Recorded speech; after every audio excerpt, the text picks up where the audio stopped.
So good evening and welcome to the pre-Vanarama South playoff final podcast, where tonight I'm joined by Brett Lewis from Boreham and from Nigel Seager from Maidstone.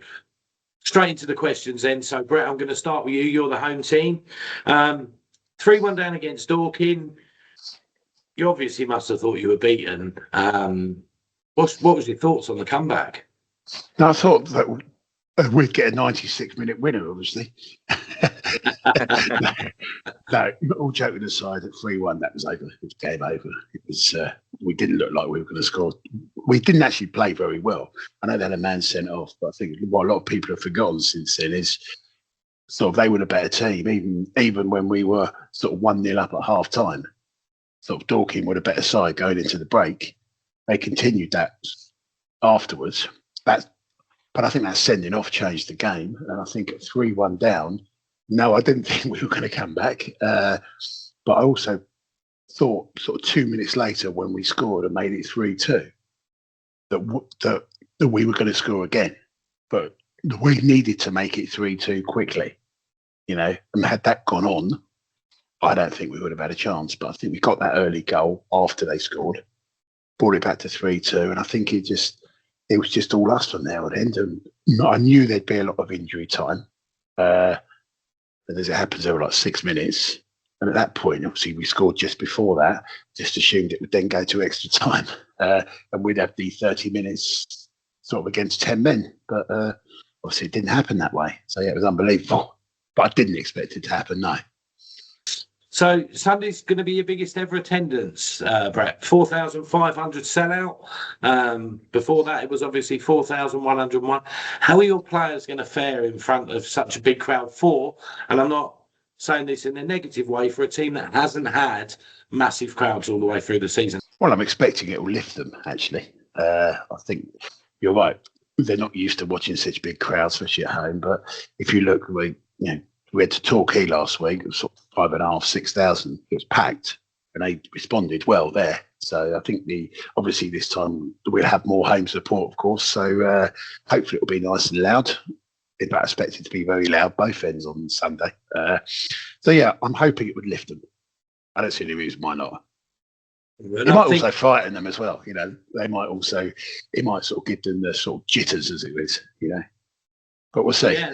And going on the noise alone, obviously we played Maidstone, and we were stood at the river end up by the segregated area. So, and I can say that we gave them the bare minimum tickets, 515, which is what we had to give. But yeah, they were very noisy. So I would expect. I think you got 1,000, Nigel. Yeah, 1,000. I think what's happened there is with our segregation, the way it works is that's kind of what we have to give them, because we've got to give them some seating. The way the stand works, we can't just give them 500-600 like we otherwise would have liked to. Yeah. So they're getting obviously more than they should, or more than the bare minimum. So I'm sure that'll make their supporters happy. And I think the reason we could do that was because we didn't have segregation in place, so we put it in for that game, and it was obviously marked out. And rightly so. We were the home team. We should get the home advantage, and we should have won. But there you go. So Nigel, you are away from home again. You've had 2 victories away from home, trying to do the same as Braintree last year, 3 away victories to secure promotion into the Vanarama National. What's your thoughts on your 2 victories away from home? Yeah, they've just been victories that it's kind of in our DNA, really, under George Elokobi. I said it on after the game when we talked after Eastbourne. That's kind of the way that we play. We play that sort of suffocating game. We try not to, we're tight at the back, and that you'd expect that with George being a defender by trade. So he's very tight at the back. We kept 23 clean sheets in the league this year, so that's no mean achievement. And yeah, up until sort of like mid-January when we lost away at Slough, I believe it was, or Chesham, one of the, we lost back to back, but we was undefeated away from home until mid-January. So that's definitely a tactic that they use, and it's a tactic that the team are comfortable in playing. And like I said to you, when you've got a player like Aaron Blair up top, you're always going to be a threat going forward. And you mentioned Braintree there as well. They had the 3-way victory last year to get promoted. Of course, Aaron Blair was in that squad and scored the goals in that team. So it's not something that's alien to the players at all. And in fact, I think it probably suits them because you mentioned there about the crowds at Boreham Wood, but we do get big numbers at home. And initially, beginning of the season, a lot of the players did sort of struggle with that. Trying to sort of step up and there's after the FA Cup run last year, there was definitely an expectation on the team at home, and a few of the players didn't sort of perform early doors, but now they've sort of settled into the way of playing. It's sort of become second nature to them, and like I said, they're so fit. I mean, they run all day for you, and they'll always give you that 100% commitment. And I know, most teams do that, but if you've got that as your base sort of model to sort of just run and be fit, then I think that's sort of the way they set up to play. And of course, you're without the suspended Charlie Seaman now. Big loss for you. How big will that be, and how do you contend with that? Yeah, I mean, he's come, but he was with us during COVID, the lockdown season. He sort of was playing in that season. He was more of an all-stock winger, but he's gone into the Football League with Doncaster, and they played him as like the modern wing back, really, where they can sort of play. You play free at the back, and you just sort of like bomb up and down that wing, and he takes the free kicks and that as well. So he's key to getting those crosses in. But we have played at times as well with George Fowler in that position. So I think with Harry Kiprianu coming back, he's had a season-long injury, and he's just come back in the last few weeks, and he's building his minutes up. He'll probably slot back into that the back three with Charlie. Oh, sorry, not Charlie Seaman. He's the one that's finished. George Fowler will just flip over to wing back. So it's not ideal because obviously you want your best players available, but we've got a big enough squad, and they've been together now for a period of time that I think that's the way that they will go. But then you might spring a surprise and bring play Riley Court there. He's played there before, and he had an impact on at Eastbourne because he stepped in at the last minute when Tom Leahy got injured. So there's options there, and I say it's not the ideal situation, but it's something that we can cope with, I think. Nigel, you've mentioned quite a lot of your players there, but any more players we should be looking out for on Sunday? Any more players that you think will raise their game and put in that performance to get you the win?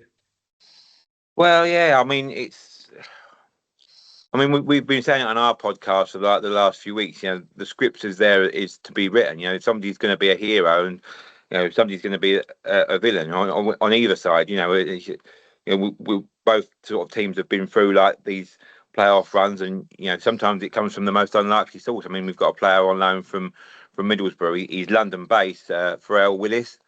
He's not had that many minutes, but you can see there's a player there in him. He's got a good first touch, and it wouldn't surprise me if someone like that comes off the bench and gets a last minute winner and makes a name for himself. It's just, I think it's just one of those games that there's so many sort of like intriguing plots in it. Do you know what I mean? There's, even on the touchline with George Elokobi and Luke Garrard, they're both, it's going to come down to that tactical sort of change. And, with one manager makes a change, that other player responds to it. And, it's sort of going back to that game that we talked about at Eastbourne, you went down to 10 men, and George has come out and said it in his post matches as well. The keeper went down in that game sort of just so he could regroup the players, but it kind of helped Maidstone at the same time because they could sort of regroup as well. They got that little bit of a breather, and they could go again, and then they all went on to get that winner. So it's just going to be so fine margins like that. I think it's just it's so intriguing. And Brett, same for you. Players to look out for on Sunday? Difficult because we're a team, I think they've shown over the last few weeks, sort of 7 wins in a row, everyone's contributed. I think, sort of Matt Rush has been banging them in for literally. I think I might say 9 goals in the last 7 games or something like that. But we've got sort of Abdul Malik has just been unbelievable out wide. People can't really live with him. Torquay just tore them apart. Sort of Enrico Souza, of course. Always a threat. Sort of didn't have a very good game at Torquay, to be honest. So hopefully he's due a good one in the final. Just sort of good players. We've got good players in every position at the moment. And I think also we've now got a good bench as well, because we've had a few people out injured over the last few weeks. Even our sort of club captain, sort of Jack Payne, has been injured. He's come back on the bench, but he won't start because I think Charlie O'Connell will start. He's sort of been in there and been brilliant in his position in midfield. We've got sort of Kwesi Appiah, our top goal scorer for the season. He's also been injured, but he also probably won't start. So he's someone you can bring on. We can bring on. So we've got a lot of quality there, but they've obviously got to show up on the day. I mean, it's all well and good. Exactly that. Them being good players, but if they don't turn up in the final, and it's possible, and I said it all along that Maidstone would be probably one of our hardest matches in this. Obviously, if we were to play them, I always thought Dorking were going to be a threat, as they were, but I always thought Maidstone would be there or thereabouts. They thrashed us 4-0 not long ago, and rightly so. 4-0 was flattering, if anything else. And one of them players that you said there, obviously Matt Rush, is ex-Maidstone, played the first half of the season with Maidstone. Wasn't his choice to go, I don't believe. His club wanted to sell him, and you came in with the money. So, this crazy season is still going on, and there's still stories to be written, isn't there? With 90 or maybe 120 minutes and possibly even penalties. But I'm glad that's not me sitting through that, because I don't think I could. So, again, both of you, where do you think your final is going to be won and lost? How do you approach the game? How does your team approach the game, do you think? And we'll start with you, Brett. I just think we need to play like we played in the last few weeks. It's sort of seems like all out attacking football. We've just got to take our chances. We will create chances. We've got a lot of firepower, but we've just got to make sure that we sort of put our chances away. Get one early on. It could be that we might end up losing it, thinking, what about that chance in the first half? What about those 3 chances he's missed and all that? We might be looking back on. I think if we lose it, we might end up looking back on that and saying, that's where we lost it. We can take our chances. And I think, as you mentioned, Barry, we do make a mistake sometimes. I think we made a couple of errors against sort of Dorking, and we let in 2 goals. So I think we've just got to be careful. We just got to set up shop. Keep Blair quiet, I think, because as you say, it can be a bloody handful. So we've just got to be on the ball, really. I'm sure that, there's been 2 weeks training, hopefully trying to iron out any issues. But we've just got to sort of avoid the mistakes in the back and put the ball in and out of fun. I know it's the same for both teams, obviously, but I know that we'll create chances, It's just whether we take them or not. I'm now going to move on to Nigel, and I think he's going to echo a comment you've just made with just a change of name, and the name Rush might come into it. So, how do you win the game, Nigel? Who do you need to keep quiet? Well, yeah, exactly that. It's Matt Rush, isn't it? I mean, we just recorded our podcast this afternoon, and he's going to be the kingmaker, isn't he? He's going to be I mean, you said there, Brett, about him scoring the goals. Well, he didn't actually come on loan to us until the beginning of December, and he scored his first goal when he the Monday night game away at Aveley, and I think he scored as well down at Truro in December, and then he scored again against Farnborough at home. But yeah, I don't think I know Tyler Harvey got the golden boot, didn't he, for the league, but from that time that he sort of came to us, I don't think anyone scored more goals in the National League South this season. So, and you're probably right. Yeah, I think as well, that's why I think Matt Rush has been sort of successful at Bournemouth as well as with us, because I think we both sort of play the same sort of system. We, I know you score more goals than us this year, but in your National League days, you was notorious for like the 1-0 wins, wasn't you? You know, really Yeah, solid defensively. exactly. You know, getting ahead and letting teams chase you and break you down, then catching teams on the counter. And I think that's very much, you know, Maidstone's model. So I think it's going to be sort of like I say, like those key moments, isn't it? If whichever team gets in front first. We've still got this stat that we haven't won a game this season when we've conceded first. So, you know, we're very good at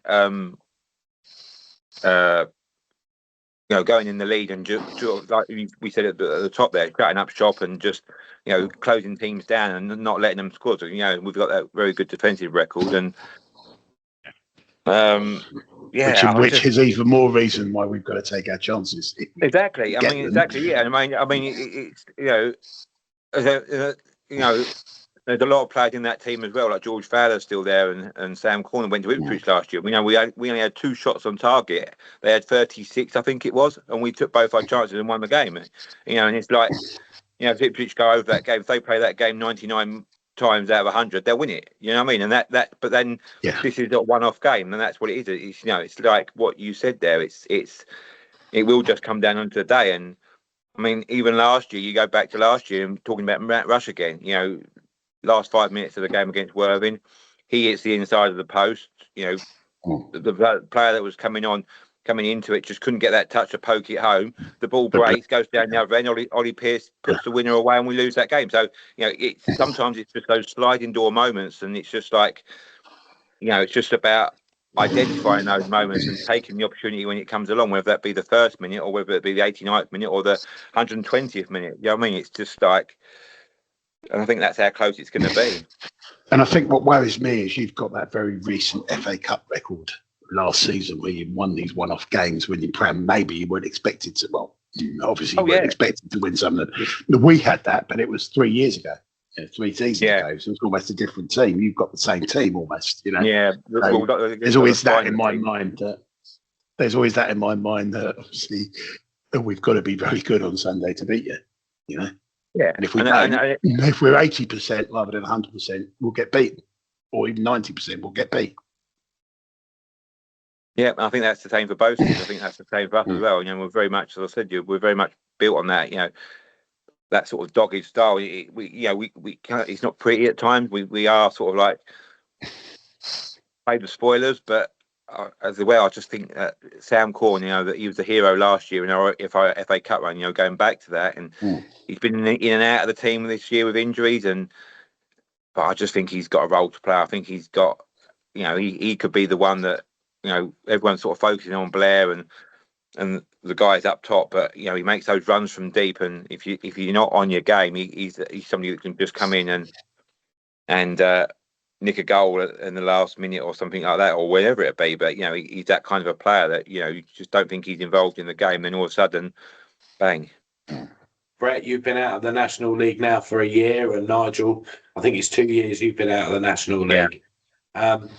You know, do you believe your club's ready now for the National League again? And what improvements would your club need to make to how you approached it before? Yeah, I mean, initially we got up into the National League and we spent 3 seasons up there, and you know, for the majority, we had runs where we weren't winning games, but we managed to get ourselves out of it. And but the last time we went up, it was just horrible. Really, we just didn't. I think it's key to its recruitment. To me, you know, we went up last time with a team of sort of like more experienced players, and they were sort of National League South was their level, and we didn't really bring in that younger blood to sort of come through and push those players. So consequently, when we started losing games, they started missing games through injury, and then you're relying on the loan market to get players in, and before you know it, you're in that bottom 4. It's so once you get in that bottom 4, I know Boston have done it this year and they put that run together, and you always get a team that does that, but it's difficult to sort of like get out of that once you get into it. So I think, you know, the key for me would be just to sort of try and keep this core of players that we've got together. I mean, they're all a good age and they've all got sort of like youth on their side sort of thing. So if we can get that and just add a few sort of like quality players, you know, to me, you're not about having to sort of crash the top 10. It's just about surviving that first season. You've just got to survive in it. And we obviously get the attendances, the home attendances to sort of to help with that. And we've got the 3G pitch, of course, so that sort of with the youth academies and everything that's there, it does bring money into the club. So I think it's just probably just about trying to get those few players that just, those X factor players, and then just, survive the first year.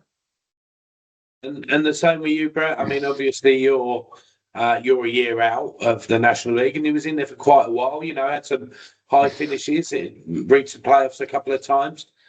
How do you prepare for it? Do you just go back to what you were doing a couple of years ago? Do you think? I mean, you've got the same manager. Yeah, it's all about sort of getting the right players in. I know that's obvious, but I think when we went up 10 years ago, the first season was a struggle. We had to win our last 3 games to stay up. Then we gradually sort of improved, and within 2 years we were in the playoff final at Wembley against Tranmere. So we're almost in the football. We could have been the Football League Club at that time. So that just shows something really good recruitment at the time. I think that helped us. I think we went down last year, if it was, because of bad recruitment. We had some really good players previously that had left. We just hadn't replaced them, and somehow we were making mistakes that we weren't making previously. I think in the National League, in National League South, you can make a mistake at the back and probably get away with it. In the National League itself, it isn't going to happen. If you make a mistake at the back, someone scores. 9 times out of 10, you're going to get punished. So I think you just got to alleviate the mistakes, really. I think when we went down, we went from sort of a really good defensive record previously. I think we'd let in the sort of least amount of goals in the National League, and that was a season that sort of Wrexham and Notts County got over 100 and whatever points. We still let in less goals than them. But the following year, I think we let in sort of double the amount of goals, and that's sort of with the same backline. So I think we've just got to stop making mistakes. I just think we've got to avoid mistakes at the back and just, play the normal game, as it were. Yeah, and I know it's a number of years now since we were up in the National League, but I think back then football was a different animal. So, we went up, and for the first sort of season, maybe the first 2 seasons, we were the unknowns, and nobody knew what to expect when we turned up. As we all know now, we are professional football clubs, right? There's no getting away from it. Whereas before we was a team of Sussex County League players that had just stepped up through the leagues and done very well, to get to the level that they got to. And part of that was the fact that they stayed together as a side. So I think we were lucky back then, and obviously now there's no surprise packages because everybody will know.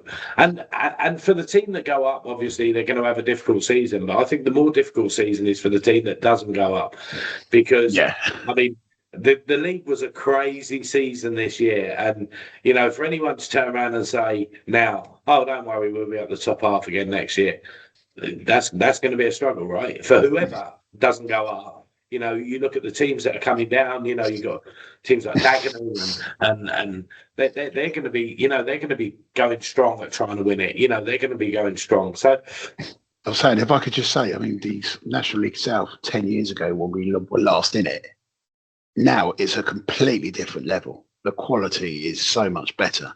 Yeah. I've noticed that, not having been in it for 9 seasons, but the teams are just incredible. I don't think we'd have ever gone up with our score 10 years ago now, And I think part of me also thinks that maybe the gap between the National League and the South and the National League South / North is probably closer than you might think. I just think that if we end up going up with the same team or the same squad, we should be all right.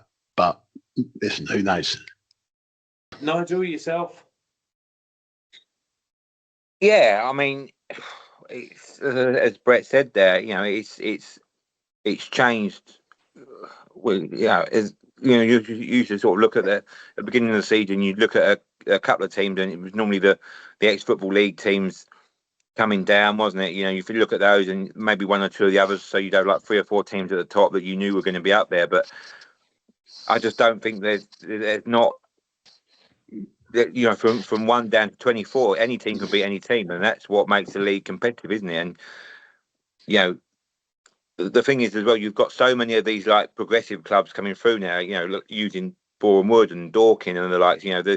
They've got a good. They're building up their support, so they've got an upward momentum. So that, they're gearing themselves up, ready to play within that professional level. So you're not coming up every other week against a team of like you say, friends that have just been playing and come up through the county leagues. They're all, a lot of the teams as well are in players that are dropping out of the Premier League, like under 23 system, and they've been playing at a good level. They say what you like about modern day football, whether they're pampered or not, but that there's a certain expectation on what it is to be a professional footballer, and a lot of these clubs are sort of moulding their sort of model around those, aren't they? So you get that sort of level of professionalism, even if you're not full time. It's so different, and like you say as well, with the social media and that now, there's no surprises. Teams scout each other, they watch all the other games, so it's so difficult to sort of like get that advantage. There's no unknowns in it anymore.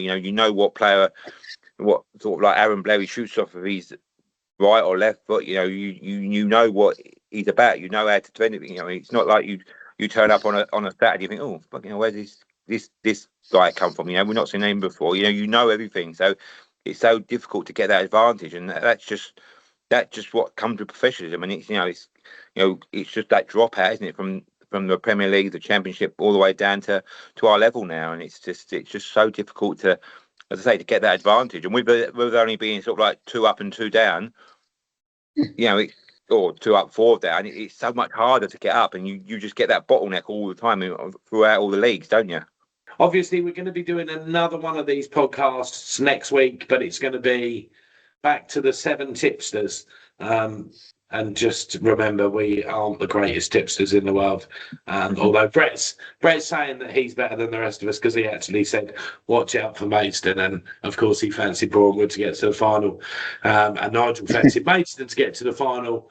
But I'm not sure who he thought he was playing. I don't think he thought he was playing Boreham Wood. I think he might have been thinking he was going down to Torquay. But we're doing another one of them next week with basically the 7 of us. So it'll be a rep from Truro, Torquay, from Nigel will be back, Brett will be back, and we'll have James from Dorking and Iako from Worthing. So look out for that. Hit the like, subscribe, and get that notification bell, and you'll see when we go live next week. Good luck, guys, and thanks for watching. Like I say, hit the like, subscribe, notification bell, and we'll see you next time.